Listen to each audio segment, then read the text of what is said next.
Good evening, everybody. Hopefully, everybody can hear us out there, and thanks for joining us on a Thursday evening. I'm Donald Baril, a vascular surgeon here at Senior Side Medical Center, and I have the pleasure of introducing our podiatric colleague, Dr. Suzuki, who's going to give us a little bit of a discussion tonight on the novel treatment of no-option peripheral arterial disease in patients with critical limb threatening ischemia with elevated lipoprotein A. So this is a modality that we've sort of come across, although it's been in practice throughout the world for some time, but kind of novel to us, and we've had some early success. So we're excited to keep trying to use this more in these patients with sort of limited options. So before I hand that over to him, I'll just mention that this is through Opus Medicus, and this designates the course that you're about to hear for a maximum of one AMA PRA Category 1 credits and AVIM MOC points as well. There'll be some more information in the last slide too about that. So without further ado, here's Dr. Suzuki. Thank you, Dr. Barrel. And I should also mention that this lecture is going to be recorded and it's going to be available through Opus Medicus, they say. All right, so it's a kind of wordy title, but basically we want to introduce this new to us, but not so new lipoprotein apheresis for the treatment of PAD and CTLI. So let's get started. Here's my disclosure. I'm a Dodger fan. That's my disclosure. Peripheral artery disease for this audience, maybe it's preaching to the choir. There's a cartoon illustration of PAD. Basically, cholesterol blocks the arteries. Then you may get cramping in your calf, or maybe just tissue loss because of the lack of blood flow and lack of oxygen. It is worse with age. As you get older, you get more PAD. Prevalence goes higher and higher. And my patient population as a wound care surgeon is definitely 70, 80 years old. That's my kind of average clientele. Risk factor for symptomatic PAD, diabetes, smoking, renal insufficiency, or dialysis patients is definitely up there. Diabetes, 3 to 4-fold of an increase. So it's a biggie there. And also smoking is a modifiable factor. So if my patient's smoking, I get on their nerves, I harass them until they quit smoking. When the PAD goes worse and worse, we used to call the CLI, but now we call it CLTI. That's a little more descriptive, basically lack of blood flow, lack of oxygen, turning to tissue loss.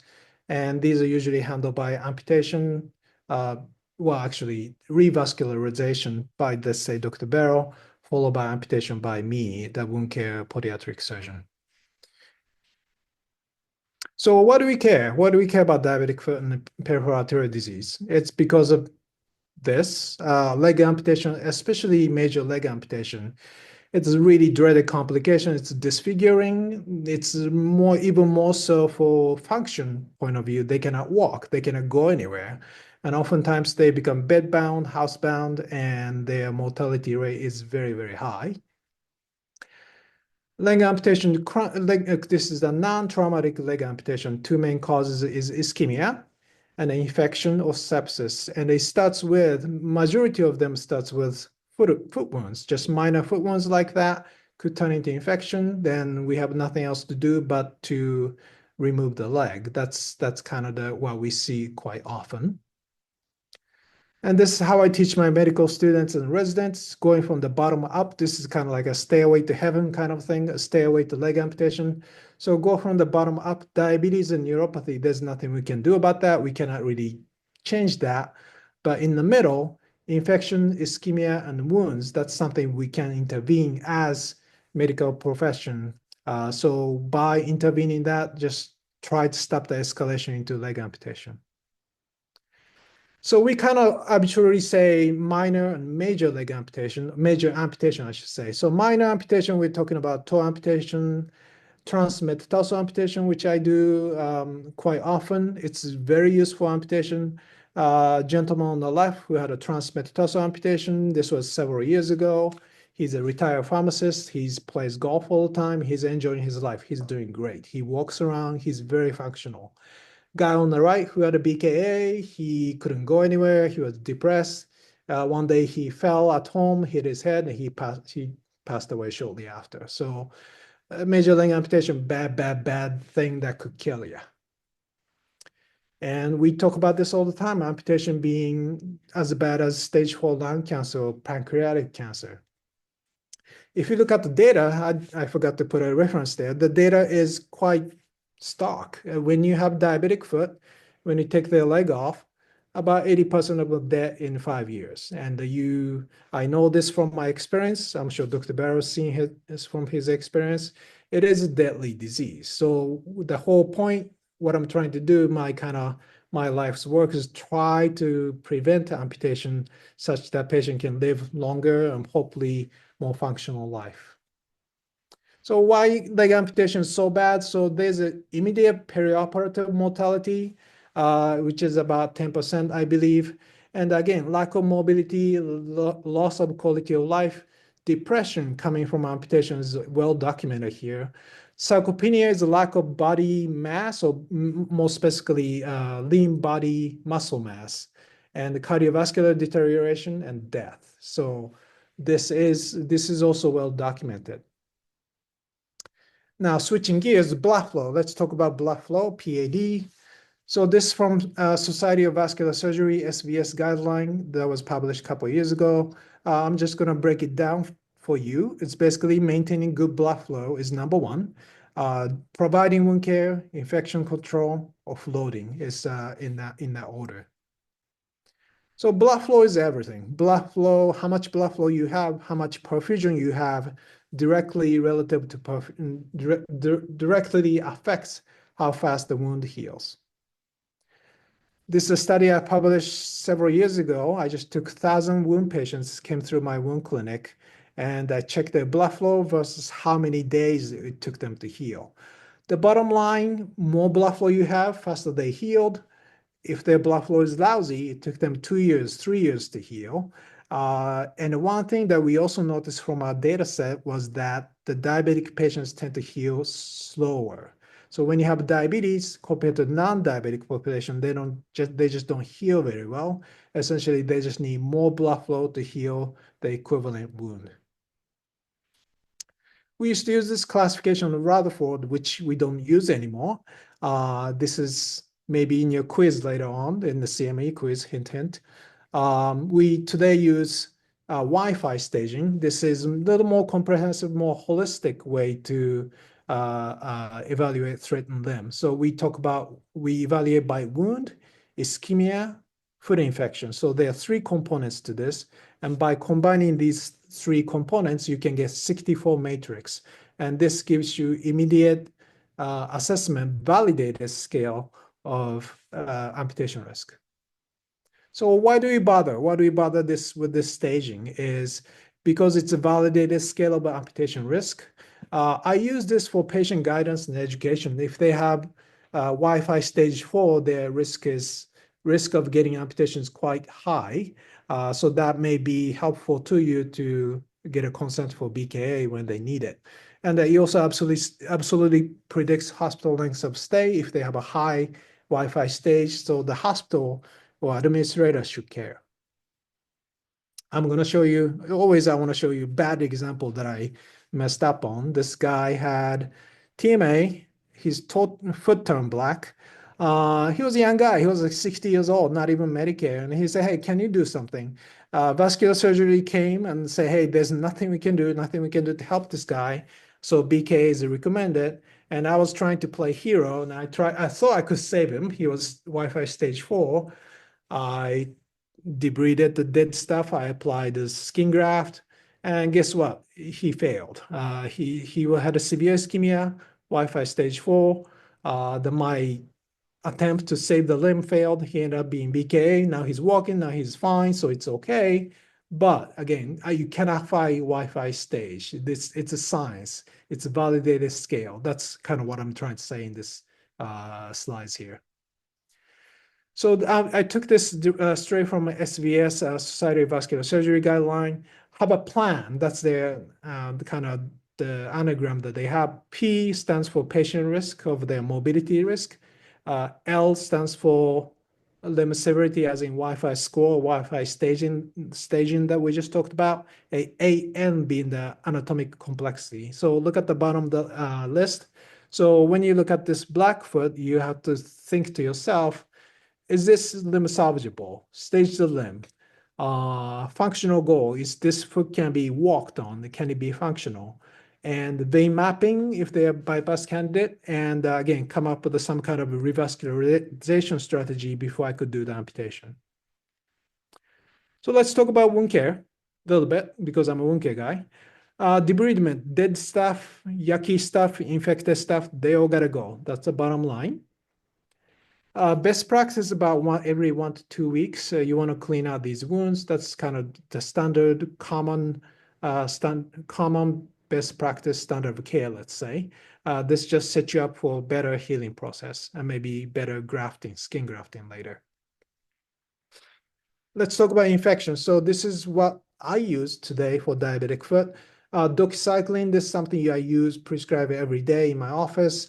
When doxycycline fails, I switch to linezolid or Zyvox, which is one step stronger. Nuzyride is even newer, more expensive version of that. One thing I will point out to you is this: 40%, just about 40% of the staph infection that we isolate in our hospital is MRSA. What it means is that Keflex or cephalexin is completely, utterly useless.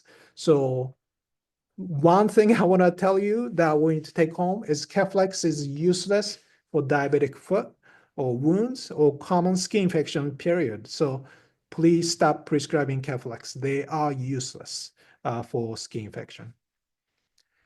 Taking off pressure, again, if they have foot wounds, I would give them some kind of protective boot. If they have a heel wound, I give them this prevalent boots. It's basically a big pillow boot. Having said that, today, I find the most effective offloading tool is GLP injection, which is semaglutide, those are Ozempic, Mounjaro. There's a new medication called Maritide. This is a GLP injection. It's a weekly injection that make the diabetic patients or even non-diabetic patients lose weight, which is enormously helpful in my practice when they have foot wound, or even venous leg also for that matter, because obesity counts. Obesity is very important. Just I'll give you one example. This guy was as high as 400 pounds. He basically lost half of his weight by using GLP injection once a week. He's still on injection. He's maintained his weight, and obviously he looks great today.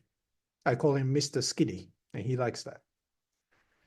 GLP injection. This is a new revolution in medicine today. Pharmaceutical company made a lot of money with the statins, a lot of money with Viagra. This is the next new frontier for pharmaceutical companies. Weight control, blood sugar control, obviously is helpful with the GLP. Cardiovascular, this is the biggie. 20% reduction in cardiovascular event. Because you lose weight, sleep apnea, kidney disease, fatty liver disease improve. GLP goes through the brain, so it helps with the dementia, Parkinson's, Alzheimer. Addiction, alcohol, smoking cessation, shopaholics.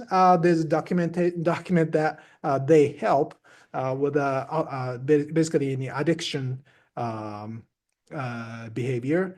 Cancer, because they reduce obesity, helps with the cancer. And a PAD actually increase the blood flow to the leg, and they are pursuing new FDA indication for that. That's a semaglutide peoples. And I want to show you just one study. This is 70,000 patients, $1 billion study. They took actually they had a cohort of diabetic patients and non-diabetic patients.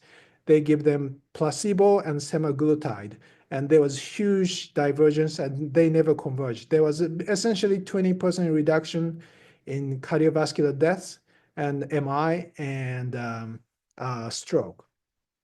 Now, so we have to think to ourselves, hey, do we want to get these diabetic obese patients to get sick and treat them? Or should we give them these GLP injection to prevent the disease? So this is a big dilemma for us today. Of course, we have to talk about the cost of it, but it's an interesting thing to think about. Switching gear a little bit, but still talking about the cost and the more advanced, more expensive therapy that may help us. Which part of it is hyperbaric oxygen and lipoprotein apheresis, which is the theme of this talk. So skin substitute graft. So look at the picture on the right. There's a postage stamp size amniotic membrane grafts. By the way, that one costs about $3,000. You're supposed to use it once a week, every week until the wound heals. Now, I used to use these things. I'm kind of shying away from it. Medicare is absolutely cracking down on this. If you use these products, you're basically guaranteed to get audited by Medicare, which is okay. If it helps the patients, great. But I gotta be honest with you, I'm doing more regular skin graft as opposed to these expensive grafts. I'll show you just one example. This patient had fairly severe diabetic foot ulcer on the heel. I debrided in my office. I offered skin grafting. He didn't want it, so I just used the artificial skin. He went on to heal. This is a yet different device. It's what we call spray-on skin, or I call it skin water. How it works is you take a little piece of skin from patient, put in this machine in the middle, and it turns into skin water, essentially, and you spray over the wound. The key of it is a 1 to 80 expansion. What it means is that I could take a postage stamp size skin, and I could treat the entire leg, entire arm, entire face if I wanted to. So this is the video. Let's see if I can make the video work. So I don't know if you can see the video in the middle, that's a spray on skin in action. So that's the skin water. There are 1 million skin cells in that water per cc.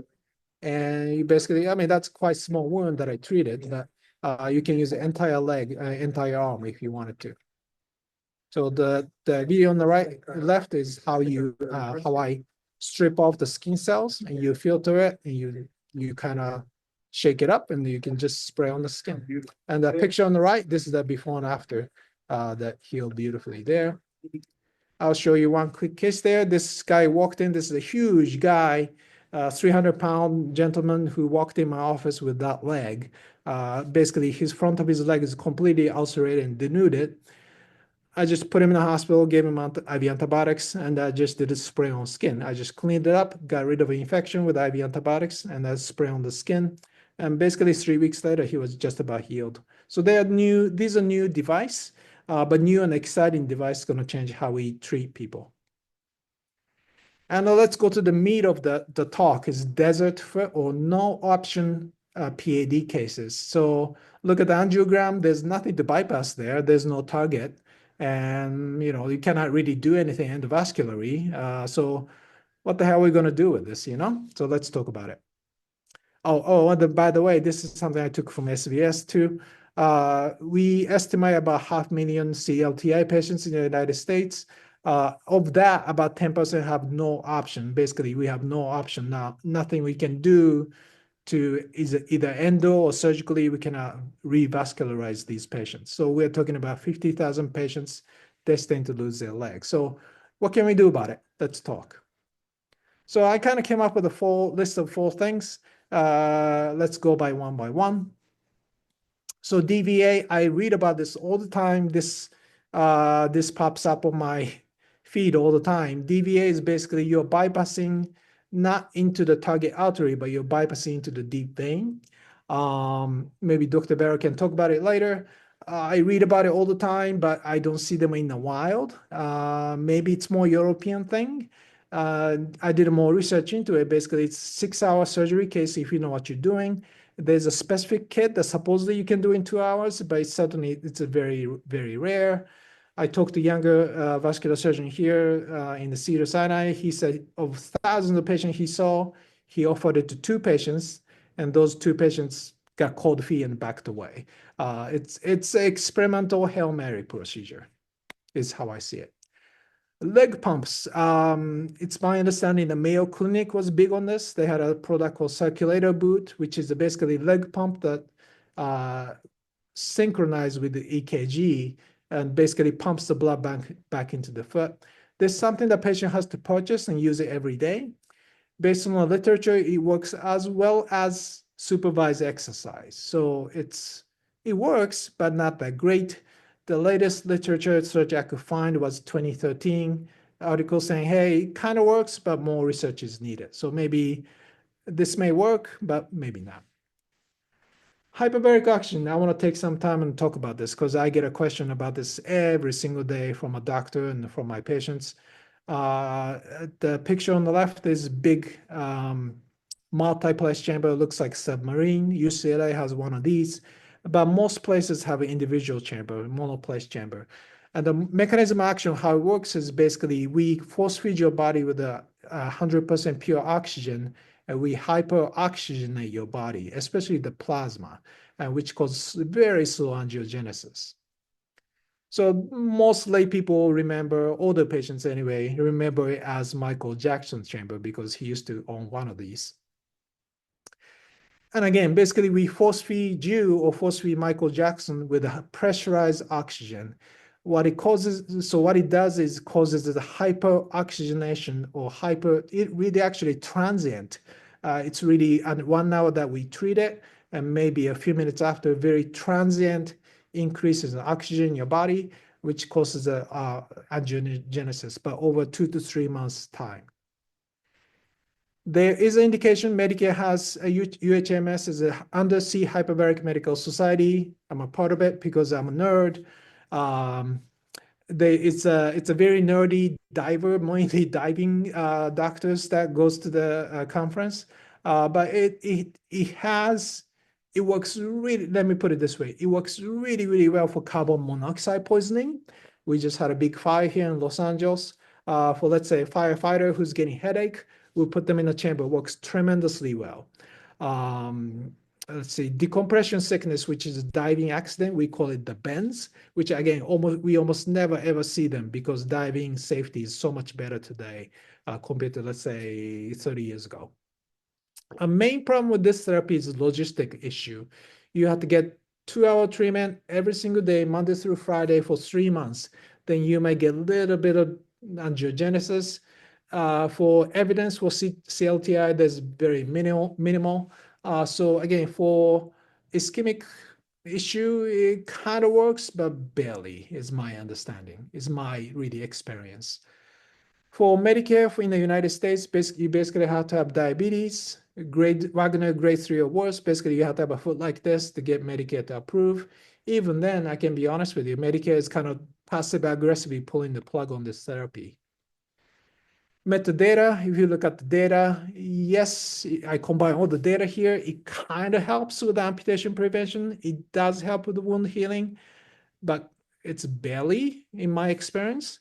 And all these study that you see on the bottom is old and it's poorly powered. So again, it works, but I can be, in my personal opinion, is this going to be kind of go out of the way of dinosaur. In alternative to that, this is what we started doing last year in Cedars-Sinai. Actually, we had this machine for the longest time, but we just started using for PAD indications. So lipoprotein apheresis, it looks like a machine on the right. It looks like a dialysis machine, but it's not. It's a really plasma apheresis machine. So a patient comes in and get a treatment, then go home, and they can drive home, and that's okay. How it works is it just basically filters your body, filters your blood of LDL cholesterol, VLDL cholesterol. There are 3 devices, 1 Japanese one and 2 German ones. Treatment is every other week or twice a month, about 3-hour treatment. And the mechanism of action, again, you get significant reduction in LDL and lipoprotein A cholesterol. And my analogy that I sell to my patient is it's like a gout treatment. With a gout treatment, like allopurinol, Cristexa, what we do is we drop the uric acid level low in your body, so much so that we basically cleanse the uric acid out of your body. That's kind of what we're doing here. We just take out LDL so low such that we take out all these atherosclerosis and cholesterol out of your body. Lipoprotein A is the extra sticky LDL. We talk about this a lot in cardiology arena, not so much maybe in wound care arena, but it's essentially hereditary bad cholesterol, the kind of type of VLDL. It is steady throughout lifetime, so you should check yourself once in your lifetime. I check myself, my Lp(a) is low, normal, that's a good thing. The kicker is this, lipoprotein A is not affected by lifestyle, diet, or statins. And if you have high lipoprotein A, which is an indication for this apheresis, which gives you high complication and high incidence of PAD and CAD. And there is ICD-10 diagnosis. This is actually diagnosis that we use when we treat our patients with apheresis. And here's a liposomal apheresis indications. Essentially, you have to have, well, actually, there are many categories. If you have familial hypercholesterolemia, if you have a super high cholesterol, this is genetic disease, then you automatically qualify. You may be treated with statins or PCSK9, those are Repatha whatnot, injection and drop that cholesterol. Even then, if you have a high lipoprotein A level, then you actually qualify for this. So what we do, how we screen my patients is I just order a lipid panel as well as lipoprotein A study, which is a fairly specific study. It takes a couple days for that to come back. But if the level is high, you actually qualify for this through Medicare. We had a Blue Cross patient that did just fine. So this is the indication, and this should be, there's slides here, and if you go to Liposomal website, they have it up there as well. So again, 70% drop, this is actually a patient that we had, 70% drop in LDL and lipoprotein A, which again, you don't see with the statins, Repatha, none of those things works for lipoprotein A cholesterol, except this therapy, because we are physically removing the cholesterol out of your body. I'm going to show you some data on that. This is a German study where they did lipoprotein apheresis, which dropped LDL value as well as lipoprotein A level, basically reduce MACE, major adverse cardiac events. This is similar study. They just took 10 patients with a severe PAD and treated them, and they just followed different markers like ABI, pain level, whatnot. Let me go over one by one. So this is the 10 patients with a severe PAD. They treated with lipoprotein apheresis. Their ABI improved, and their TCPO2, that's skin oxygenation level, improved. Same token, because their blood flow improved, their pain level improved, and their walking distance also improved. So basically, we improved the blood flow. And this is actually mainstay therapy in Japan. This is what we use for PAD patients in Japan. So I'm Japanese. Before COVID, I used to go to Japan 4 times a year to give a lecture on wound care and what to do about it. And actually, I was amazed to see the results of this therapy. This is little old data. They said 600,000 treatments done, over 6,000 patients. This is old data. We probably have a million treatments done already, because that's an old number. On the bottom, Dr. Oki is kind of my mentor, kind of one of the more prominent surgeons in Japan. And he basically said this year at the major conference that we had in Japan, hey, you've got to do this apheresis. You got to try this apheresis before you do BKA.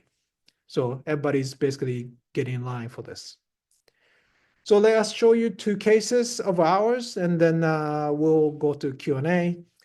This is 75-year-old diabetic patients. This kind of combined mixed diabetic and ischemic and venous ulcer that didn't heal. Basically, picture on the left, he basically had this wound size of like this for a year. I was seeing this guy once a week, every other week. I'm half wound care doctor, I'm half cheerleader. He was like ready to give up and sign up for BKA, but I kind of kept him going somehow for a year. Somehow I was convinced to do liposomal therapy, and guess what? His leg artery started bleeding, his leg wound started bleeding, and started shrinking. And after 3 months, he was bleeding enough that I just took him to OR and did a skin graft, split thickness skin graft, and patient went on to heal. This is after 1 year of not going anywhere, basically not improving whatsoever. So this is pretty cool. I saved him from BKA. let me show you the second case. This is a younger patient, 65-year-old diabetic patient with an ischemic foot with a gangrene. He had leg bypass procedure by a vascular surgeon here, and I did a TMA. The problem was TMA site didn't heal. His incision did not heal for 5 months, kept getting infection. I kept giving him antibiotics.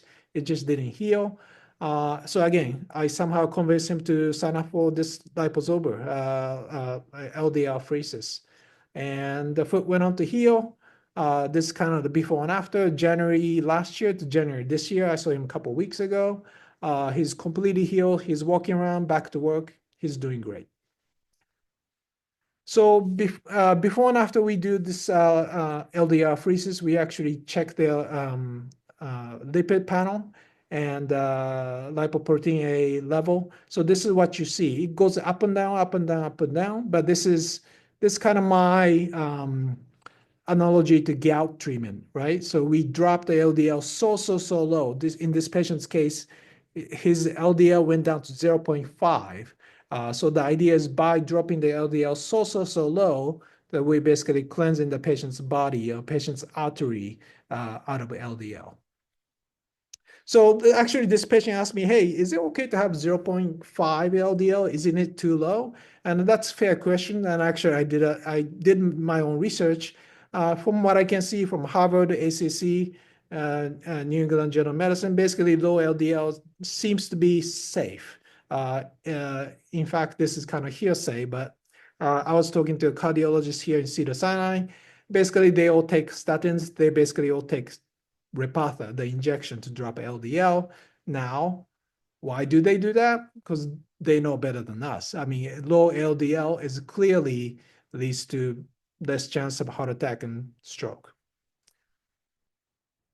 Oh, and this is the kicker. This is a before and after the last patient that I showed you of Dr. Baril did this angiogram and showed the image with us. So what you're going to see before and after is, I want to say it's more brisk refilling of the blood flow. Definitely you see more collaterals. And this is just angiographic improvement. And again, clinically, you saw the clinical picture. The patient went on to heal and again went back walking after 3 months of LDL therapy. And actually, we stopped the LDL therapy because he doesn't need it anymore.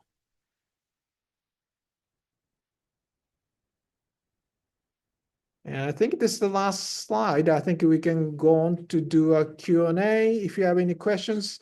This is my baby. And this is our last slide. If you have any questions, please type in. The credits are available through Opus Medicus website. And if you have a Q&A, please type them in and then we go over them. Well, while we're waiting, Dr. Suzuki, quick question, I guess, for you. Other than the no option patients, do you think screening and at least getting a lipoprotein A level for all comers with some degree of peripheral arterial disease should be a baseline that we get? Absolutely. So the lipid panel, we do it all the time. Lipoprotein A level, again, in cardiology arena, we talk about this all the time, but it seems, I hate to say, we don't talk much in other area. Wound care, I mean, I go to wound care conference all the time. We never talk about it. Vascular conference, maybe you do, but absolutely lipoprotein A level should be checked for all of us, every single one of us should check it once. Now, the level is going to be steady throughout the lifetime. So you absolutely should check every single one of us, every single patient that we see.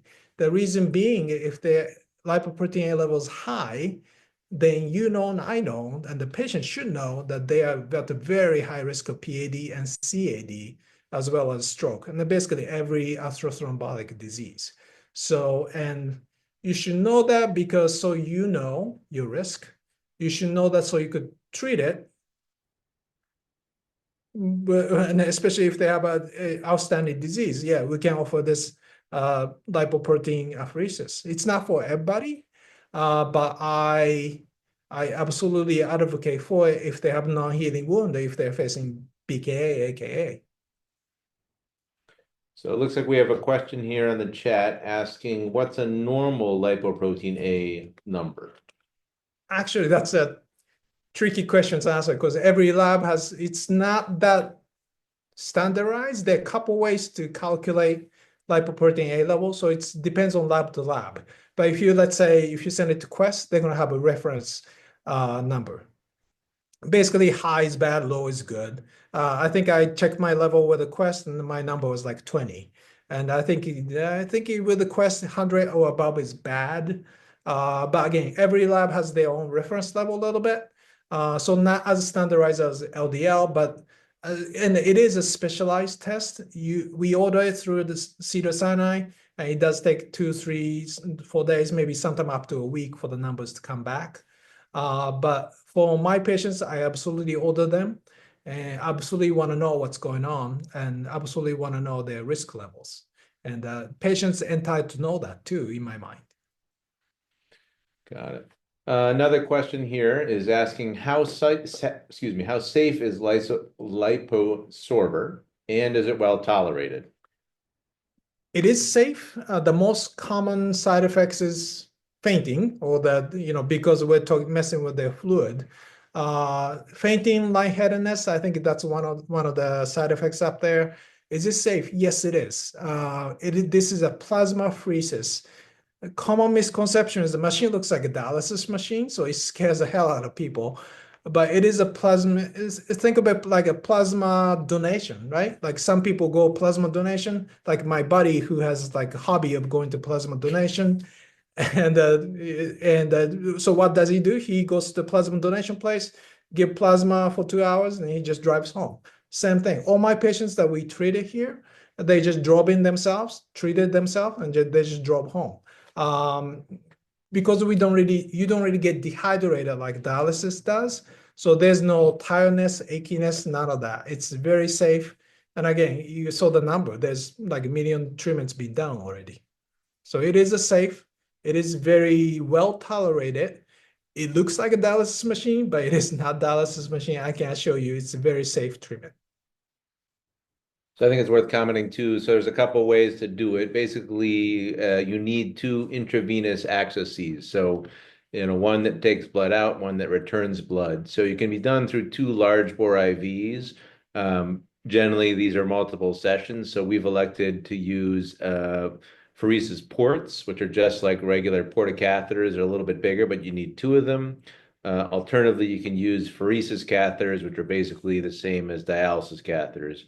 In that they have 2 ports. Those are probably a little better tolerated. They're easier to put in and easier to take out. Although ports, again, are pretty easy as well. Yeah, I guess I forgot to mention the access. You do need some kind of vascular access. So you'd have to work with a vascular surgeon or IR people maybe who can establish access for you. In Japan, they do this a lot for dialysis patients. Dialysis patients are easy, obviously, because access is already there. Hemodialysis patient, that is. So that's access makes it easier. What else? So for the patients that we presented here, they just did 3 months of treatment, and we just took the ports out because you don't need it after that. Once the foot's healed, once they're walking around, probably their collateral will grow back. So we don't really care about that. So I'm really presented this therapy to you as kind of traditional alternative to hyperbaric oxygen, which we usually do 2 to 3 months, then quit. Do you know in Japan or maybe in Europe, is there information that not necessarily no option patients, but patients that have some vascular intervention for limb-threatening ischemia of some sort, if they have treatment of their lipoprotein A levels, do those patients do better compared to those that have normal levels? Is there data for that? I don't think so. The problem with the lipoprotein A level is very stubborn. So medication-wise, what works the best? Again, statin doesn't really touch lipoprotein A level. Sometimes it increases it. That's what's so tricky about it. Repatha injection, which drops LDL dramatically, it drops lipoprotein A level maybe by 10%, 15% is what I saw. And again, this apheresis therapy, because it's physically it removes the cholesterol, you can actually drop the lipoprotein A level by about 70%. So if you intend on dropping the lipoprotein A level, this is the therapy. And yes, it is. Well, I saw the one study there. I went through maybe too quick. By dropping the lipoprotein A level, yes, you do get better outcome in terms of MACE, the major adverse cardiovascular event. Yeah. Here we have another question that's asking for limb salvage. It seems to work faster. I'm not sure what's meant. And is lipoprotein A elevated with most PAD patients? Maybe take on that second question first. No, well, I don't know if we know that answer because not everybody gets it. Is that fair to say? yeah, To it's me, fair it's to not say. measured. So I think what I'm advocating is this: if you have a PAD patient, CAD patient, my recommendation to you is go ahead and while you're ordering lipid panel, just go ahead and add the lipoprotein A level. And like I said, you just need to do it once in their lifetime, once in your lifetime, because lipoprotein A level is steady throughout lifetime. You only have to do it once. Now, and it's not expensive panel either. It's maybe cost you like $30, $50 if you do it by cash. That's what I did through Quest. And again, if your lipoprotein level is super, super high, then you can tell the patient, hey, you know what? Your lipoprotein level is high. You are at high risk of CAD, PAD, limb loss, stroke. So maybe you should quit smoking. Maybe you should, eat better. I mean, the value itself, lipoprotein A level itself, you cannot change it to easily, but lifestyle modification, exercise, sleep more, simple stuff like that, the patient can absolutely do it. So maybe it can be a conversation starter for just overall chronic the lipid management.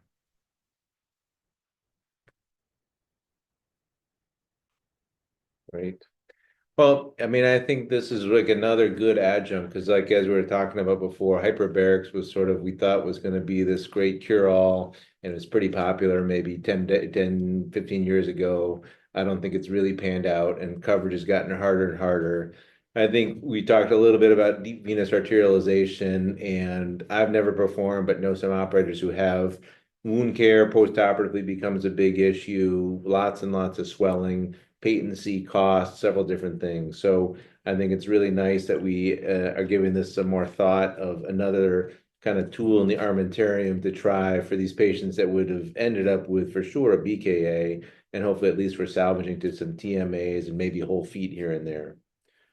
Can you comment at all about sort of the cost of pheresis? I don't think we've had an issue with coverage in Oh, terms of a patient, but yes. So you absolutely have, it is expensive therapy. Having said that, it is covered by Medicare, most private insurers, is my understanding. You do have to go through insurance verification. Um, the Kaneka who markets liposomal, they have a service that they do insurance verification for us. So I did that each patient, just send in just basic stuff, send in the medical records, send in the labs, like lipoprotein A level, lipid panel level, insurance information, and a couple days they email back to you, say, hey, this patient is good to go. Or another case, say, hey, this patient just doesn't quite match the profile, so we cannot treat you. So if you're interested in therapy, please do contact the Kaneka people, and they can talk you through the process. But it is expensive, as in or maybe I shouldn't talk about the value, yes, but it's not. I believe. Okay, I can tell you this much. It is a kind of a revenue generator for the patient, for the hospital, I should say. It's like any other infusion therapy, any other apheresis therapy, um, any other transfusion therapy. So for the hospital, for the Cedars-Sinai, I think they like me more than before because we are actually generating revenue for the hospital. Let's put it that way. And the therapy itself is absolutely covered by insurance as long as they meet the FDA indications. Let's put it that way. And certainly, I think the cost, as we well know, there's obviously a bunch of health costs, et cetera, but there's a big financial cost to a major amputation, Right, right, right. to rehab patient, prosthetic, et cetera. So if we're saving, 50% or more, hopefully, of these limbs that would end up with a major, meaning above knee or below knee amputation, that's going to be a cost savings to sort of societal medicine, I think, as a whole. Right. And again, like you said, limb loss or death, how do you put money in money figure to that, right? So if I could do this therapy, again, just think about those two patients that we saved their limbs. Ask them, hey, how much do you want to put money on your limb? They'll probably say million, 10 million, or priceless, right? So we feel good about that we help those people. All right. Well, it doesn't look like we have any further questions. So, like to thank everybody for joining us tonight, and hopefully learned a little something new about a new option, at least to put again in the toolbox. And thanks to Dr. Suzuki for a nice thorough review of all the new recent data, and again some new options to help treat these patients. Thank you, guys. Thank you, Dr. Barrow.